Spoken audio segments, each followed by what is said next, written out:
Mm. Well, hi there, and welcome to Powerful Spiritual and Feminine Leadership. Create an abundant life and business by being yourself and doing what you love. My name's Lisa Fitzpatrick, and I'm absolutely delighted to introduce to you today a friend, a colleague, and someone I deeply, deeply admire. Delamay Devi, welcome. Yay! Thank you, Lisa. Honored to be here. So lovely to have you here. Mm. Delamay, you were born and raised in our yoga mecca, Byron Bay, and the lush surroundings of this beautiful northern New South Wales area. And Delamay began her teaching journey 20 years ago as a dance teacher. Since 2006, she's been actively teaching yoga and sharing embodied practices around the globe. You've had such a magical life. It's amazing. Yeah. It's been pretty amazing. Absolutely incredible, wanderlust type of a life that we'll dive into today. Delamay is a senior prana vinyasa yoga teacher trainer, a beloved mentor and creatress of some beautiful jewelry and clothing known as Devi designs. I'm actually wearing your mala today. Oh, beautiful. And Delamay has also been featured in many publications, including being a cover girl, right? For recent International Yoga Life magazine. So that is a very, very honourable and auspicious achievement, actually. And last year, Delamay also launched the first Prana Vinyasa affiliate yoga teacher training for her beloved friend and mentor, Shiva Ray. You've been honoured to assist Shiva Ray for the past decade, right? I have, yeah. It's gone so fast, and I still feel like it was only yesterday since I kind of crossed paths with her. So every moment is new. Right. And how important is it for you to have had that mentoring, even though I see you as a natural born leader and someone who could possibly forge ahead without mentoring and coaching being something in your world? How important has Shiva been to that process of you realizing your full potential? She has been such a trailblazer. Like really, like someone, when you see someone actively living and breathing and shining their passion and their work out in the world, it's contagious.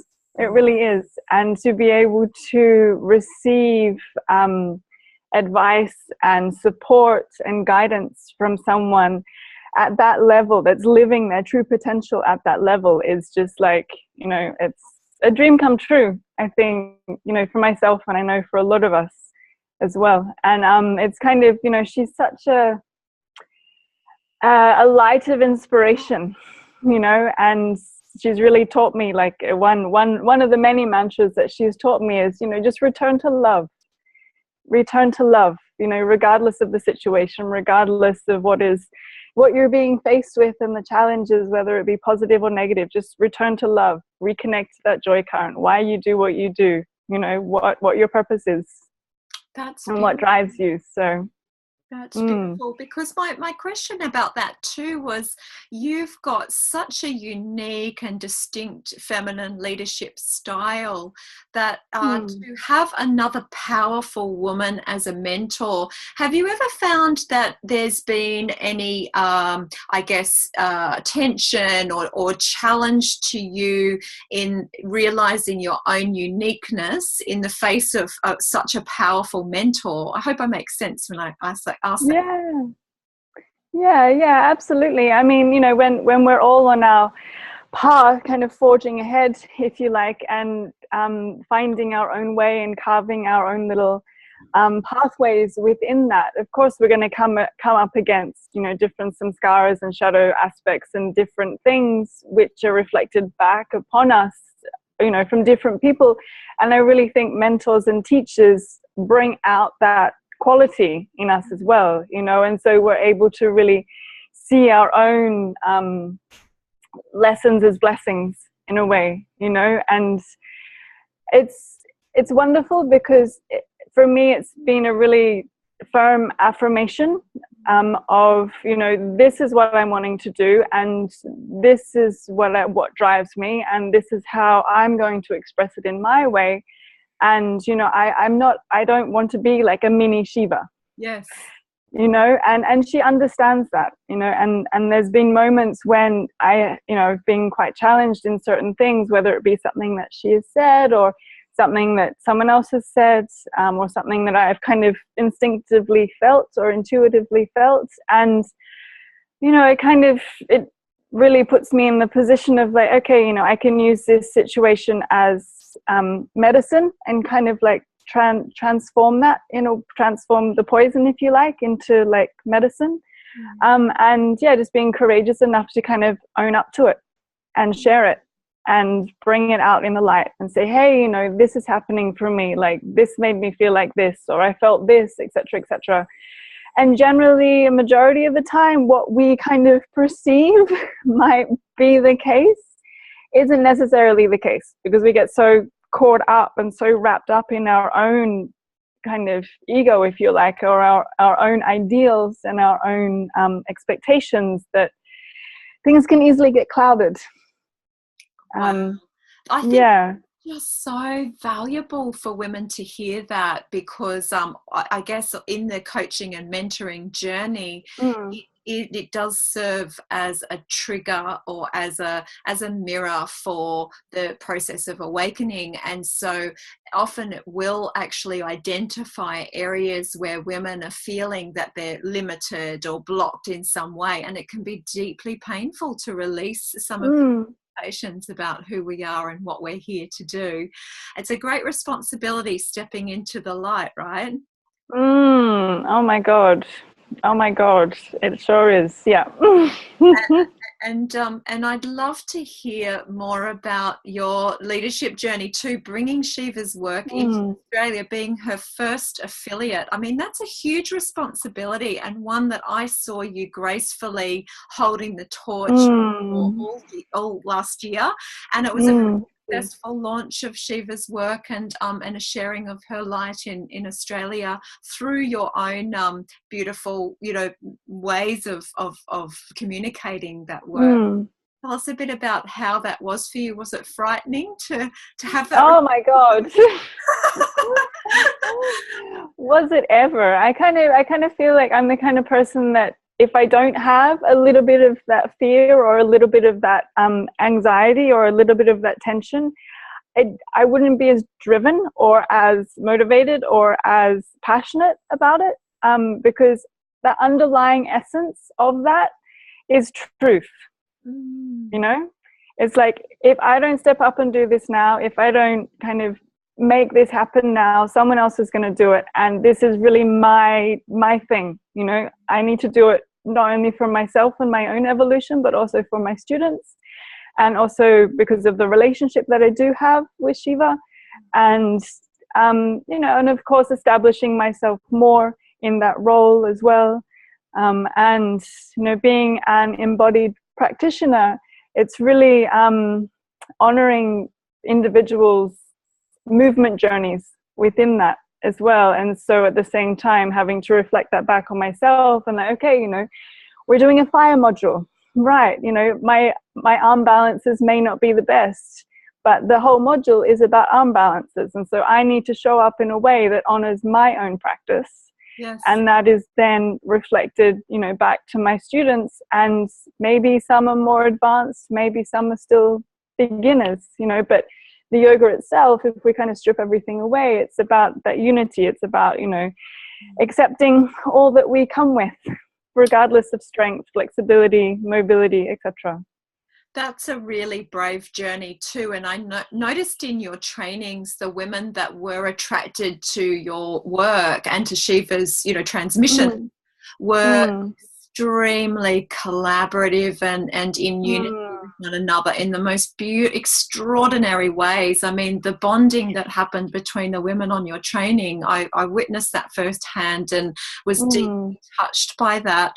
What do you think it is that creates that cohesiveness in your work with these women, you know, forming these circles and these bonds that are very, very strong, and also very powerful?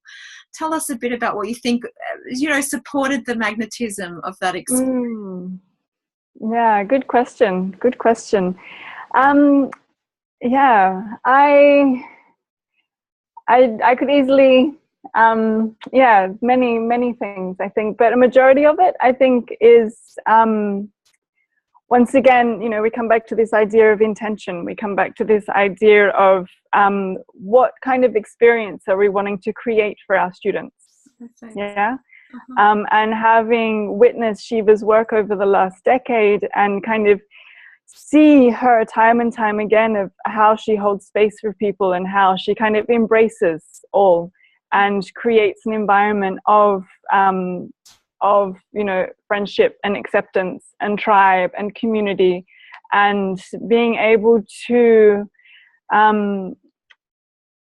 I guess, walk the path in a way that really does, include all.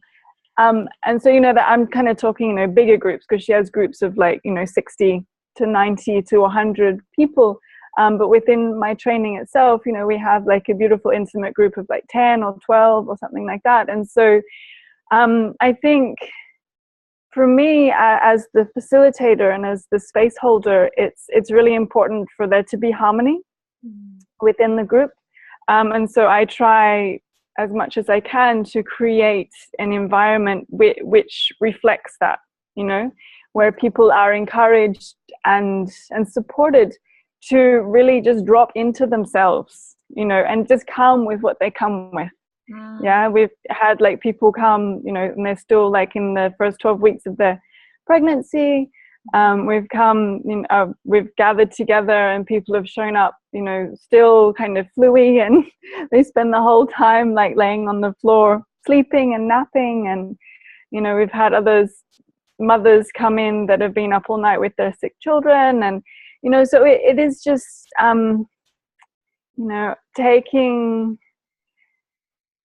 I guess just taking the essence of what I'm trying to deliver and create a platform and a circle of acceptance and support within that. Because I'm firmly believe, that I'm a student of life, and the people that kind of come across my path and that I interact with, I have so much to learn from them. It's this constant beautiful exchange, and I learn so much from my students each time we gather. And as I know that you've witnessed, we go off on so many little different tangents. It's not necessarily just yoga and yoga philosophy and anatomy, and it's life, the happenings of life. Yes. Yeah. The beauty of you creating a sense of belonging and community and kindred spirited, connections that I guess tend to be lacking in the modern world to a large degree, although Absolutely. we're lucky to come from this area of Byron Bay where the community is strong. There are many parts of the world where women are feeling isolated right now. Yeah. And I guess one thing that isolates some women, especially spiritual women who are wanting to cultivate the work that their soul's calling is really drawing them towards, but they're introverted and they're sensitive by nature, because often as healers and as women who are wanting to be of service, my understanding is that we are often empaths and we're often a little sensitive to energy, so showing up in extroverted ways can be very intimidating. Tell me about your journey with that, because I know you've fronted up to some big festivals, thousands of people. How do you consolidate that? Because I know by nature you're a very shy woman. Yeah, I don't like to kind of expose too much too soon, especially with all the social media platforms these days. Everyone's kind of into bearing all. Yeah. And I'm kind of it's just a little picture of where I am right now. But it's interesting, and I constantly kind of reflect back on that as well, because I sometimes can't believe the things that I've done. Yes. Whether it be teaching at the biggest studios in China, or teaching in smaller rural communities out west in Australia, or big festivals around Europe. It's interesting, but I've realized over the years that my background as a dancer and performance artist, that for me is it's like putting on, putting not necessarily a mask, but wearing like another hat, or putting on a costume. And maybe it's my star sign, maybe it's my rising sign. I'm not sure, but I've always loved to dress up. I've always loved to perform. I've always loved to express and to share that journey visually, on stage, whether it be by myself, as a solo, or in a group. And I find teaching, especially in like festivals and in front of big crowds and strangers, when I would naturally shy away and naturally just kind of want to run and hide behind the curtain and like peek around and just want to watch instead of being like up front, But I found teaching is kind of like a performance. If I approach, that part of my work, if you like, as a performance, then I'm able to be more grounded within what it is that I'm offering, and feel okay about it, because it's not necessarily me going out there and bearing all. It's being of service as well. And I find, when being sensitive by nature and being shy, and if, being empaths, I think it's really important to kind of come back to the essence of, your work in the world. And a lot of the time it's about being of service. It's about empowering others. It's about, raising the vibration. It's about expanding consciousness, and really, not kind of hiding your gifts.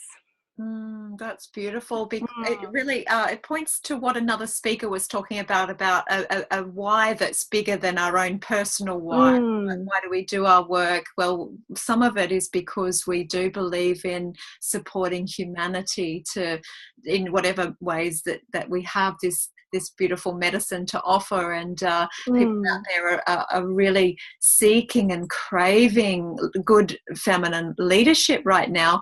What do you think it is that why is it that so many women are awakening to the need to actually be at this interface of being of service, of providing their medicine to the world through service-based businesses that are an authentic extension of their life's work? What do you think the groundswell's about, and why? Yeah, I think I've been saying it for a long time. Now is the time. We've lived in such a masculine-driven society, and over the years, women have been repressed in so many ways, and we've kind of been stereotyped and labeled in so many different ways as well. Except for being a leader, except for being that blazing light, except for being that inspirational and strong, courageous, being that we are. And I personally think as well, the launch of Wonder Woman, on like the big screen was like, boom, like, wow, we're ready. The West is ready. Society is ready. Like, look, she's courageous. She's strong. She's elegant. She's gorgeous. She's powerful. And she comes from a lineage of warriors. Yeah.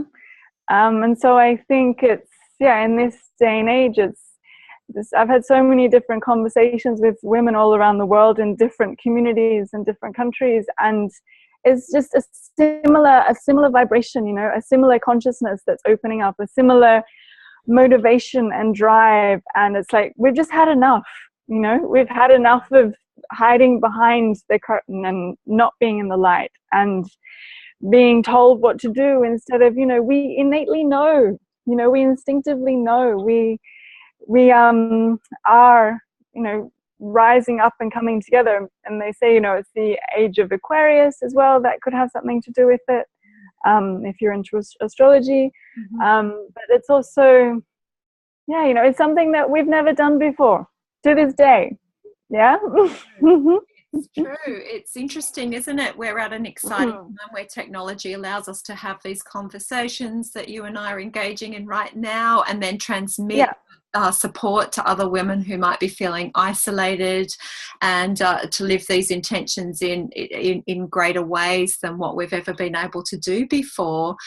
And you've also lived such an interesting life in that you've chosen to forfeit security, and you've chosen adventure, and you've lived in these amazing parts of the world and consistently traveled to work. And a lot of your work has probably been quite unknown at times. Yeah, where will the next gig come from, or where will the next or whatever. How have you managed to support that sense in all of us that has a need for certainty and security, and that 95% of the world, let's face it, they're trapped in these soul-sucking jobs because of the security that they might offer?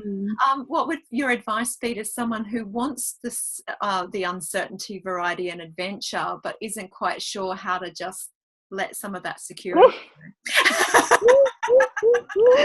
Oh my God, if I knew back then what I know now. No, yeah, there were times when I was really hanging on by the skin of my teeth, like, like, why, what, having events cancelled, few weeks before, and pretty much being left, 2 months without work, 2 months without anywhere to live, 2 months of like, okay, now what? What big plans are in store for me now? I've done everything that I can. I've, put everything in place. I'm like, and now this, okay, it's amazing. So yeah, for me, it's really, really about trust. Trust and courage will get you so many places.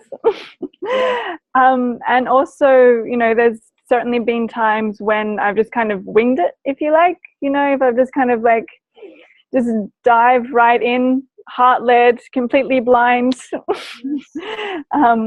and everything's kind of, fingers crossed. It's sort of, it's flowed very beautifully, and the outcome of that and the experience of that has been something that I could never imagine. And yeah, I, without wanting to sound too kind of cosmic, I am a believer of, what is meant to be will be, and things happen for a reason as well. But saying that, I kind of started on this path. I mean, I don't have any kids, I don't have a mortgage, I'm not in any debt, and so within my own mentorship program, I connect with people that are like, oh, I want to be a traveling yoga teacher, I want to be able to do X, Y, Z, and I'm like, great, but please don't give up your day job just yet. Yes. And yeah, so I think it's, just do your research, do the time, and really see what's out there. And especially now, there's so many different platforms that you can be a digital nomad and maybe teach yoga on the side. There's so many different opportunities now to volunteer at different retreat centers and to be involved in different organizations. And people are getting more and more used to this idea of hosting, visiting teachers and speakers, which is wonderful. Yes. So I think just really be smart. Yes. Yeah, be smart, be courageous, trust. And if you really feel that that's your calling, and that's your dharma, and that's your path, and that's the world won't be the same if you don't do this. It will happen. It will, absolutely. Yeah. But it's just timing. Timing is the essence really of these things unfolding, and kind of being able for you to forge ahead. Yes, I agree. Timing is a huge aspect of this, and also that theme around faith has been massive. With almost every speaker, they have spoken about faith. And what do you believe the role of benevolence or the divine has in all of this? Are you consciously co-creating some of your outcomes? Because earlier what I heard was that really for you, a lot of your decisions have been based on that initial intuition intuitive sense of where to next, and you haven't really been a 5-year or 10-year outcome driven type of person. And that's why I see you as a feminine leader, because a lot of feminine leaders are not so outwardly focused in the way that they approach business as well. Tell me more about your take on that, and whether you believe benevolence is guiding you to something greater than you could conceive of yourself. I have to say, I do believe in benevolence. I really, really do. I don't think that I could have done what I'm doing so continuously without it. You know, and there's times that I do have a tendency to push, you know, to push projects through and to push the communication and to push and push and push. But I've really learned that it's not the way. You know, the pushing and the struggling and the tension, it isn't good for my nervous system. It's not how I want to be perceived in the world. And it's not, it comes with the repercussions, which I don't necessarily want to deal with ultimately, you know? And so once again, it's kind of, you know, coming back into timing. And I feel, being, you know, being in working in the world of embodiment and connecting with different communities and traveling and things like that, it is very much, you know, number one, it's an honor to do, you know, and to be a part of, and to have to receive that trust and that faith from people that kind of, you know, open their arms for me to join their community and their studios. But at the same time, I kind of feel, you know, things are very circular. You know, they have a cycle of a beginning and a middle and an end, and same with relationships. You know, and so it's kind of also continuing to check into that that question of, like, you know, is this still serving me? You know, and intuitively we want everything to be a yes. But we need to be honest with that as well, and with those outcomes and with those opportunities. And, you know, I have like my schedule and my timetable of the year where I have specific places that I visit and countries that I go to and festivals I teach at. But at the same time, you know, sometimes relationships dissolve. Sometimes my own calling to those places, you know, my karmic reason for going there is complete. Or, you know, the structure in their business has changed slightly, so it's not necessarily suiting, you know, what I bring to them as well. That's so helpful, because I know a lot of women struggle with this idea of letting go and of creating space for grace to show up in and of itself. Right. And a lot of women listening will be very multi-passionate, so they'll have a lot of projects going at once and be unsure of which particular tangent or thread to follow. So I think that's really, really helpful. Good to follow where the values fit in the most alignment as well. And you're a deeply creative person as well. And you leading with your creativity a lot. Tell me a bit about the tussle for you between being a creator and also earning the abundance required for, you know, a viable business and in the material world we live in of consumerism. You've always prioritized your creativity, right? Yeah, I have. And I think it took, you know, working with you and working with some others, which have kind of reflected that back on me. And I'm like, wow, you know, okay, I'm a creator. That in itself is a priority in my life. Yeah, whether it be creating jewelry or clothing or creating sequences or retreats. It's a huge part of who I am. Absolutely. And once, you know, it kind of comes back to that idea of you know, the natural gifts that you have and those things that come naturally to you, like your genius zones. You know, and for me, creativity is a huge genius zone. Without that, I probably wouldn't have done half the things that I've done. And it's, for me, that whole process has always been a natural unfolding. Always. You know, I can stay up until 2 a.m. writing planning, channeling, Mm-hmm. you know, new ideas or themes, or different ways of pulling things together, or yeah, it's all about, as well for me, about authenticity, you know, because that creativity that's in us is so innately ours. Yes. You know, no one else can replicate that. It's very, very personal.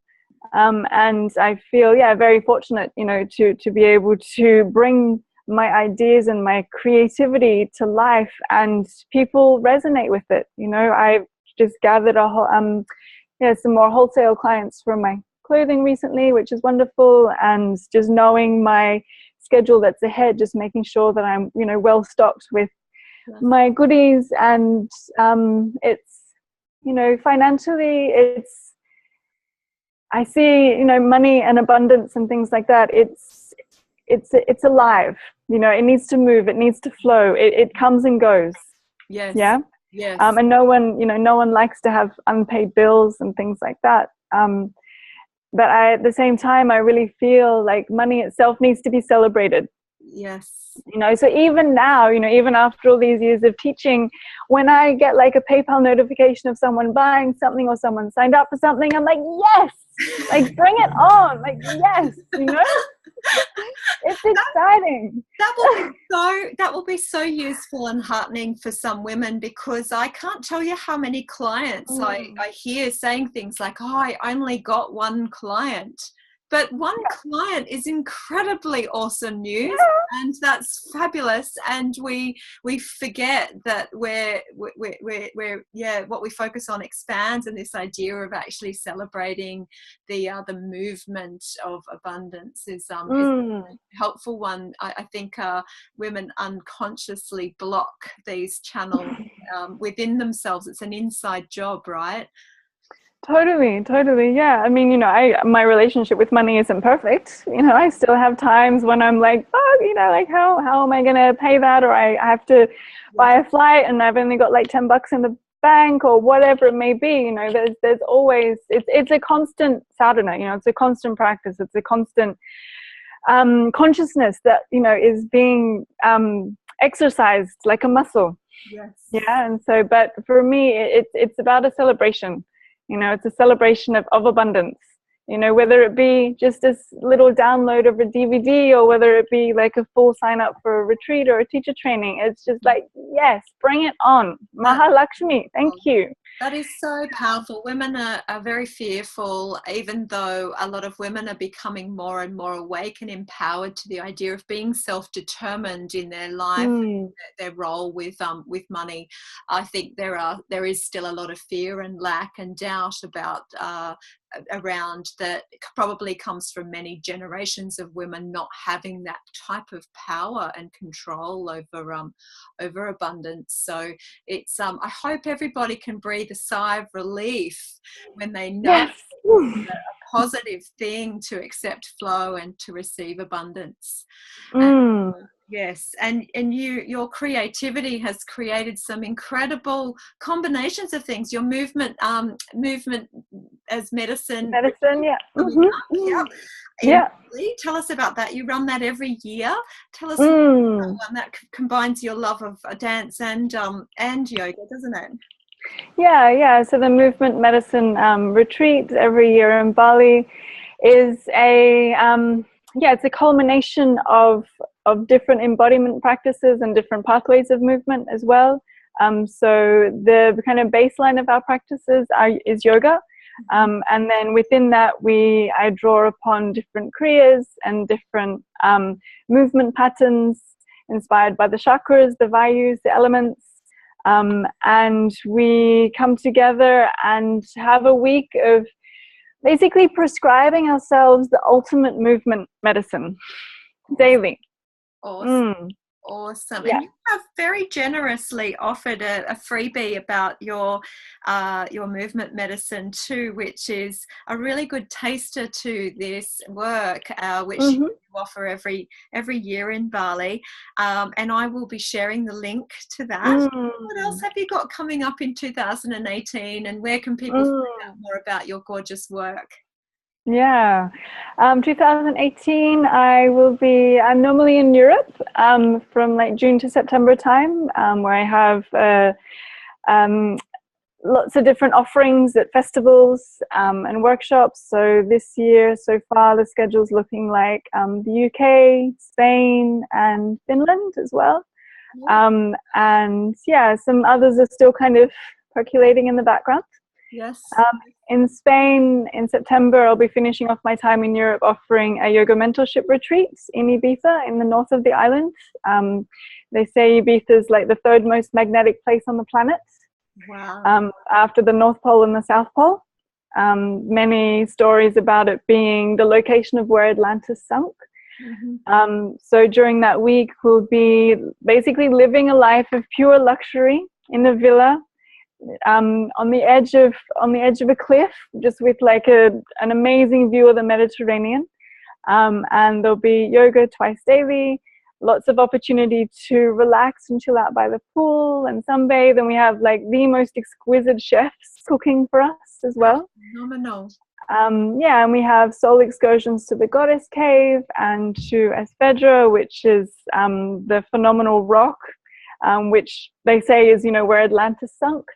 And also within that retreat as well, there's an optional mentorship program which is happening within that, where myself and my partner will be holding space for women or for people to work on, whether it be business plans or workshop planning and strategies for the year to come, logo design, web design. There's an opportunity to have photo shoots. Wow. We work one-on-ones together, we work as a group, and there's a whole manual that we create for that as well. That's phenomenal. What an opportunity for people. And that's coming up in September, right? That's in September, yeah. Then I'll be...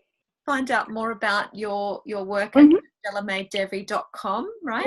Yeah. Lots of teacher training modules happening in there as well. And yeah, everything's online. And, I'm also on social media and all of that. So reach out. Any questions? Love to connect. Wonderful. Well, it's been such an honor and a privilege and a pleasure to connect with you, Delamay. Thank you so much for being part of the Thank you, Lisa. Namaste. Many blessings. Namaste.